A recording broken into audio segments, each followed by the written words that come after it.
diga amém para essa palavra. Culto de missões. Quando eu fui convidada para perguntar ao pastor, tem alguma temática? Ele disse, não, é culto de missões.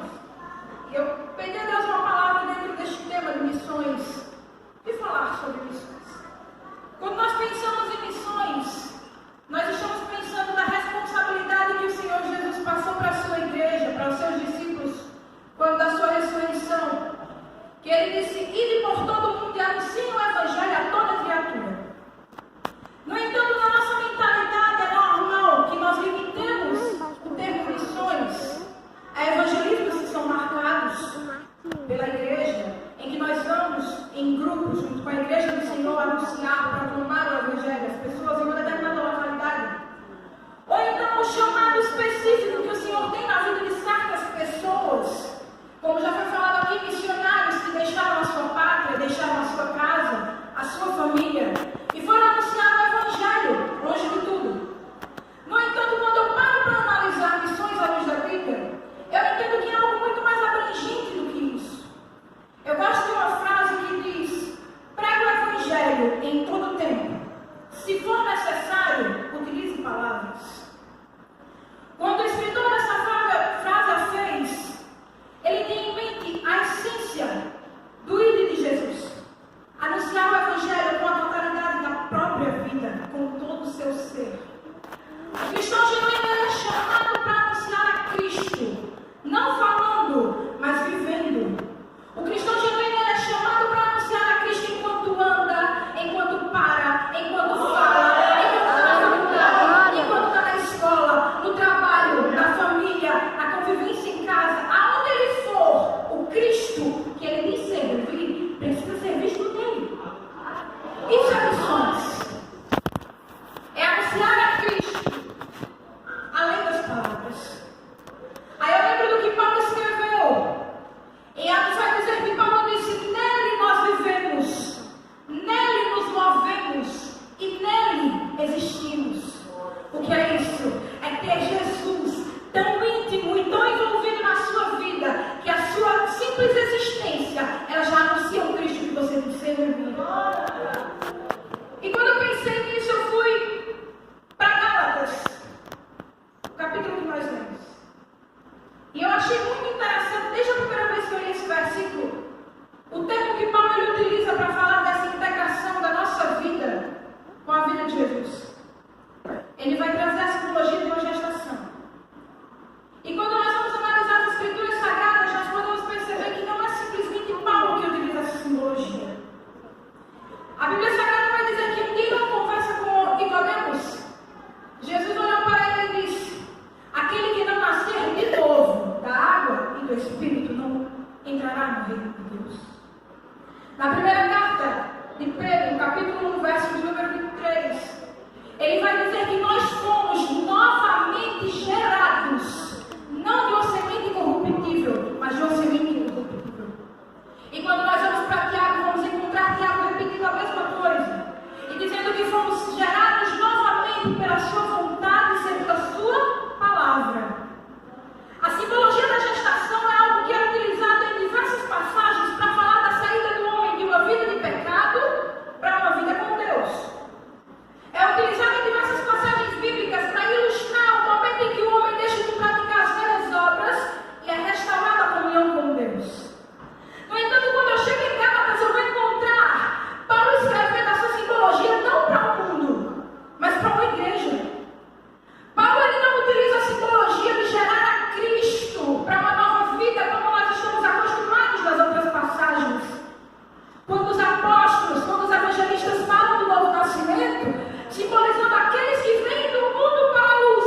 Não. Paulo em Gálatas, ele está se dirigindo a uma igreja que já conhecia Jesus. Ele está se dirigindo a uma igreja que já havia tido um encontro com Jesus, que sabia quem ele era, mas ele vai utilizar a mesma expressão. De novo, sinto dores de parto, até que Cristo seja gerado em nós. E aqui eu aprendo uma rica lição. Quando andávamos no mundo e fomos encontrados por Jesus, fomos convidados para uma nova vida, para gerar Cristo na nossa vida. No entanto, isso é um processo.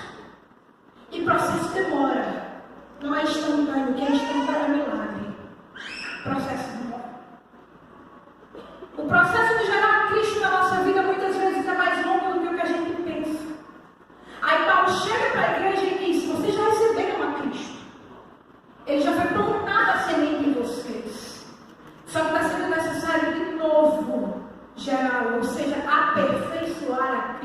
vida. Na nossa caminhada cristã, conhecemos Ele. Tivemos um encontro com Ele. Só que é necessário dia após dia Ele aperfeiçoando o seu caráter em nós. É necessário dia após dia nós sermos aperfeiçoados nele. É por isso que Paulo fala que de novo ele precisa ser gerado.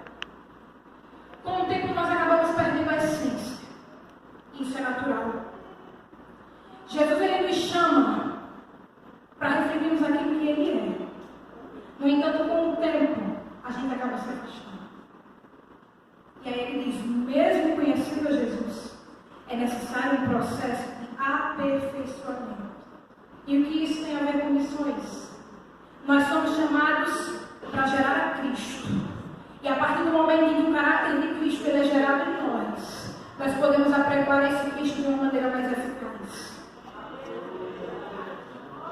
Porque nada fala mais do que a nossa conduta. É isso que aquela frase que foi dita um dia queria dizer. As suas palavras elas podem dizer muito, mas a sua conduta ela vai falar muito mais. A Bíblia vai dizer que o profeta Eliseu passava sempre por uma determinada região. E quando ele passava por aquele lugar, havia uma mulher que o observava. E de tanto observar, ela passou a convidá-lo para ir à sua casa, para comer lá. E o texto fala que sempre que passava por aquela região, ele parava na casa daquela mulher para se alimentar. Mas na frente ela chama o seu marido um dia que ele vai passando e diz, aquele homem é um santo homem de Deus. O que é isso? É Eliseu pregando Deus que ele serve através da sua vida. É Eliseu anunciando àqueles que o viam, o Deus que ele servia através da sua vida. E aí eu pergunto nessa noite uma pergunta que não é só para você, mas para mim também. O que nós estamos anunciando quando o mundo nos vê? Será que o mundo está vendo o Cristo que nós dizemos pregar, servir? Será que as pessoas que estão ao nosso redor, quando nos olham, elas conseguem ver o caráter de Cristo refletido em nós? Ou será que está sendo necessário sofrer um pouco mais de dores, até que Cristo possa ser novamente gerado, ao ponto do mundo olhar e não ser preciso abrir a boca para falar nada, mas ver em Cristo, em você? Esses dias eu tive uma experiência que eu achei incrível na faculdade. Nós estávamos fazendo um trabalho e chegou um aluno novo para a turma. Ele é da nossa igreja. Mas ninguém o conhecia. Enquanto a gente estava lá sentado falando de um assunto que não tinha nada a ver, a menina olhou para ele e disse, você é crente, né? Aí ele chega e ficou espantado e ele disse, sou, por quê? Aí ela disse, eu vi assim que eu olhei para a sua cara. Ele não precisou dizer nada. Ele não precisou dizer que era, o que fazia, o que vivia a fazer. Ela olhou e viu Cristo. Foi para isso que nós somos chamados. Para refletir o Deus que nós devemos servir. Fomos chamados para ser cristãos. E cristão nada mais é do que aquele que um dia olhou para Cristo e disse, eu vou ser igual a Ele, vou servir assim como Ele. O problema é que com o tempo a gente se distancia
somos os ramos, e seu pai é o lavrador. E ele diz: toda vara em mim que não produz fruto, ele joga fora. Porém, toda aquela que produz fruto, ele limpa para que dê mais fruto.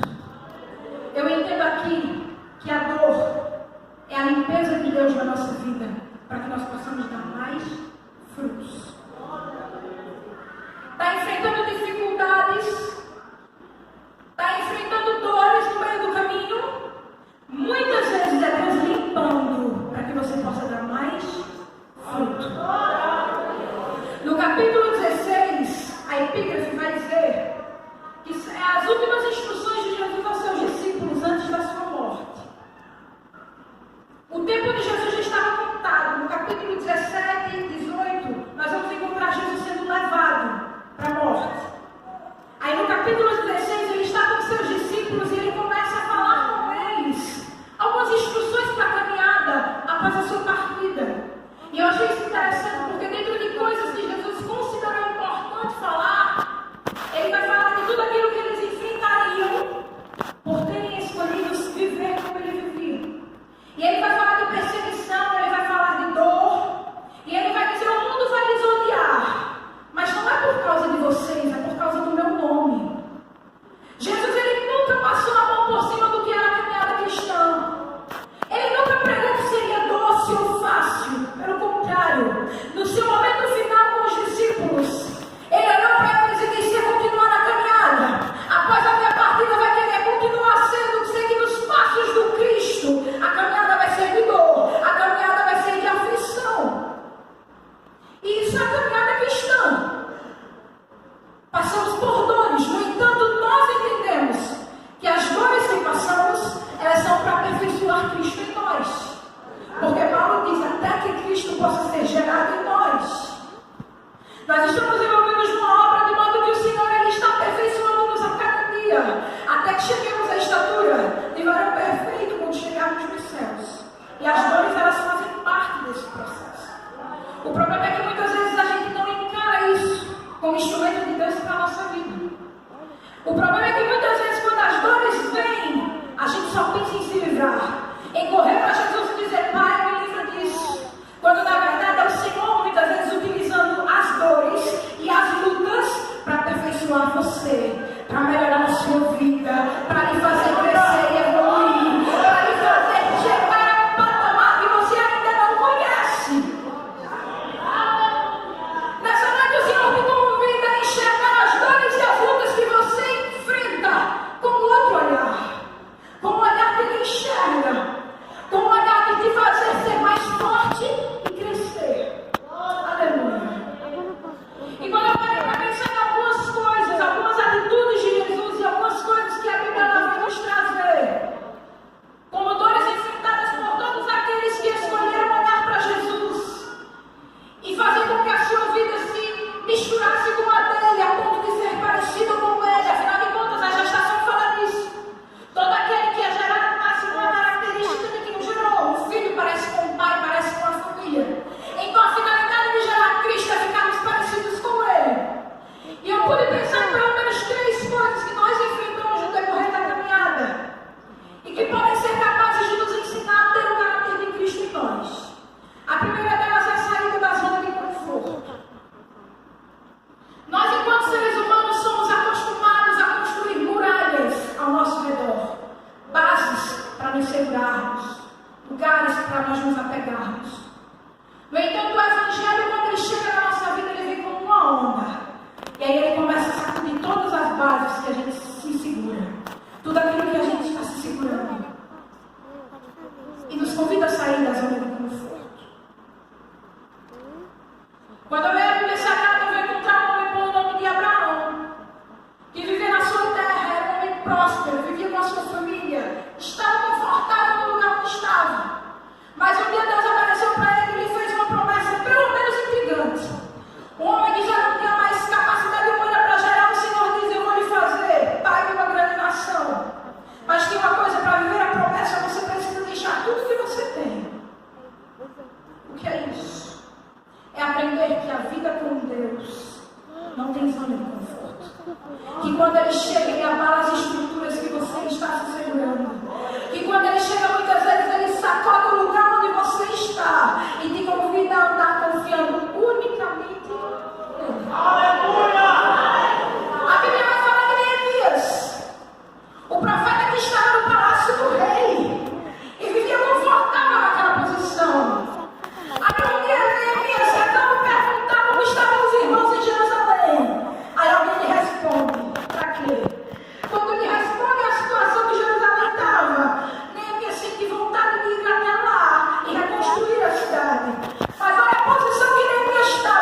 e de destruição. E ele vai. O que é isso? É a vida cristã chegando e convidando a sair da zona de conforto em que nós estamos. Quando eu chego lá em Lucas 9, eu encontro agora o próprio Jesus num diálogo. Um discípulo olha para ele e diz: Mestre, eu irei para onde o Senhor for. Aí Jesus olha para ele e diz: as raposas têm covis, as aves do céu têm ninho, no entanto o filho do homem não tem onde reclinar a sua cabeça. O que é que Jesus estava dizendo para aquele homem? Você quer seguir no caminho comigo? Tem que entender uma coisa: as respostas não são claras, nem sempre vai ter luz, não tem zona de conforto, não tem onde se apegar, depender única e inteiramente dele. Quer ter os traços de Cristo na vida? A primeira coisa que você precisa entender é que vida com ele é andar na dependência dele. A minha avó passou a vida inteira trabalhando com bar. Era de bar que ela tirava o sustento da sua casa e da sua família. Mas chegou um dia que ela foi para a igreja, aceitou o Senhor, voltou para casa e ela continuou com o negócio que ela tinha por um tempo.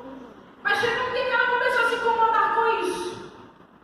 E ela disse que ia fechar. E no lugar do bar ela ia fazer um lanchonete. O problema é que a clientela dela só ia para lá por conta da bebida. E aí as pessoas olham e dizem: tu vai deixar o teu negócio, a tua fonte de sustento. Parece coisa de louco. Mas ela deixou. Confiando em quê? Se segurando em quê? Em nada. Na certeza de que tinha aceitado um pai que cuida.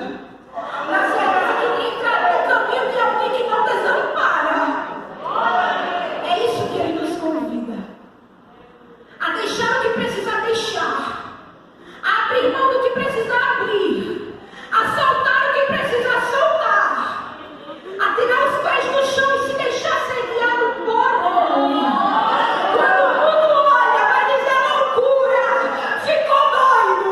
Agora vai viver de quê? Largou tudo que tinha.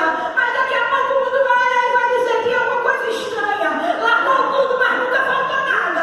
Largou tudo, mas o Senhor está cuidando. Largou tudo, mas ele continua na casa. O que é isso? É aprender que não tem zona de conforto. Mas quando você se dispõe a sair da zona de conforto, ele vai cuidando de você.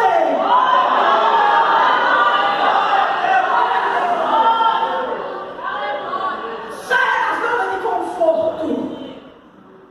Aleluia. A segunda coisa que eu aprendo que vem na vida do cristão, como dor, mas que faz com que os traços da personalidade de Jesus ele possa estar ligado nele, é a solidão. Hebreus 13:5 vai nos trazer uma promessa dada pelo próprio Deus, que ele diz: eu nunca te deixarei, nem te abandonarei. No entanto, na nossa caminhada cristã e na nossa vida, não são poucos os momentos que, dada a nossa fragilidade, nos sentimos só. Não são poucos os momentos em que nós olhamos para o lado e parece que não tem ninguém com a gente. Parece que não tem ninguém conosco. Isso é algo que vem sobre a vida de todos. Elias é a prova disso. Quando Elias entrou na caverna e pediu a morte, ele estava se sentindo sozinho. Ele olhou para o lado e não viu mais ninguém. E se sentiu solitário. E um dos grandes problemas na vida humana, quando situações como essa acontecem, é que normalmente começa a matar uma raiz de amargura dentro do coração humano. E muitas vezes o homem começa a pensar pensamentos do tipo: já ajudei muita gente, hoje não tem ninguém do meu lado. Já fiz tanto por fulano e ciclano e hoje eles não estão nem aqui para ajudar. E quando menos espera, esse sentimento ele começa a crescer e se torna algo como: quando eu sair dessa, também não contem comigo. Aí eu vou lá para o Novo Testamento Eu vejo Jesus no Getsemane, com 3 de seus discípulos, e ele olha para eles, e ele confidencia algo extraordinário. Ele olha e diz: a minha alma está angustiada até a morte. Eu estou triste, mas não é uma tristeza como é angústia. Fiquem comigo e orem comigo. O texto diz que Jesus se afasta deles para orar. E quando volta, eles estão dormindo. Eu acredito que foi o primeiro momento em que Jesus olhou e sentiu o peso da solidão. Ele estava sozinho. E o texto continua. E vai dizer que no momento em que os guardas vêm prender Jesus, todos os discípulos foram embora. E ele ficou sozinho. Jesus enfrentou a solidão. Ele sabia o que era fazer muito por muita gente. E quando precisar, não ter ninguém. Ele estava doando a sua vida naquele momento por muitos. Mas esses mesmos muitos estavam lá para prendê-lo, para matá-lo. E com total ingratidão por tudo aquilo que ele já tinha feito. Os seus discípulos se encaminharam com ele, que tiveram mudança de vida e que receberam tantas dádivas nas suas mãos. Naquele momento, o deixou. Mas em momento nenhum eu vejo Jesus dizendo que não vai cumprir a missão, que não vai terminar com aquilo que estava proposto para ele. Pelo contrário, ele vai ao Gólgota, ele vai à morte, ele morre por mim e por você. E por conta de uma atitude dele, hoje nós podemos ter a esperança da reconciliação com o Pai. Vidas e mais vidas foram salvas pela atitude que ele teve diante do momento de ingratidão e solidão. Ele vai ter momentos que eu e você vai enfrentar a ingratidão das pessoas. Que a gente vai olhar para o lado e não vai ter ninguém. Que a gente vai olhar para o lado angustiado com angústia de morte, mas não vai ter ninguém do lado. É nesse momento que Jesus olha para nós e diz: vocês foram seguir o caminho de Cristo, pois o caminho de Cristo não é caminho de ser recíproco. O caminho de Cristo não é caminho de reciprocidade. A palavra vai dizer que se alguém bater com a face dele a outra, o que é isso? É ensinando que o caráter de Cristo é aperfeiçoado em situações difíceis, como a ingratidão. É em momentos como esse que eu aprendo que agir como Jesus agiu, deixar que a sua atitude vale mais do que as suas palavras, é um caminho de dor, mas vale a pena. Jesus morreu e não respondeu com reciprocidade, e por conta disso vidas foram salvas. Nessa noite eu te digo: comece a aplicar as atitudes de Jesus na sua vida diária, e vidas vão ser alcançadas de acordo com aquilo que você vai estar pregando com a sua vida. É aí que eu vejo a diferença entre o justo e o ímpio, o que serve a Deus e aquele que não serve. Caminhos de dor que aperfeiçoam o caráter de Cristo em nós. A terceira coisa que eu aprendo, que há na vida de todo cristão, que pode aperfeiçoar aquilo que Cristo era em nós, é a batalha interna que há dentro do ser humano. Quando Cristo convida-nos a seguir o seu caminho, ele diz: toma a sua cruz e siga-me. Ele diz: tome a sua cruz. Cada um de nós tem uma cruz particular. Cada um de nós tem um peso na vida. Um ponto em que é difícil conseguir servir a Jesus. Um ponto que é um fardo seguir a Jesus. Mas independente de qual seja, ele olha e diz: a sua cruz, põe nos ombros e desce. Paulo em Romanos 7 vai falar sobre isso. Ele vai dizer que aquilo que ele quer fazer, ele não faz.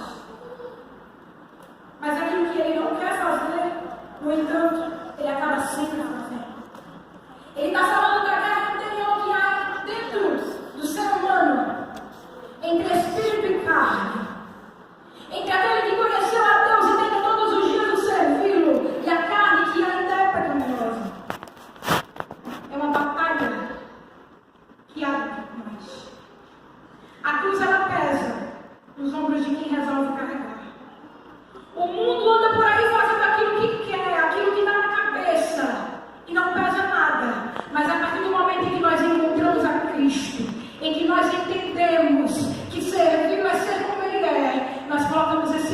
peso sobre nós. O peso da cruz que nos comprou. O peso de sermos chamados filhos dele, já não andar como queremos, mas como ele quer. O peso de saber que por onde você está indo, o nome dele está sendo anunciado. Isso é dor. Isso é difícil. No entanto, Jesus no Getsemane, prestes a ser levado à morte, ele faz uma oração conhecida de todos nós. E ele diz: Pai, passa de mim esse cálice, se possível. No entanto, faça a tua vontade. O que é isso? Jesus ele entendia que havia uma guerra dentro do homem, entre aquilo que o Espírito o fazia fazer e entre aquilo que a sua carne desejava fazer. Ele não pensou em desistir, mas o peso estava grande. E nesse momento ele disse: passa de mim esse cálice.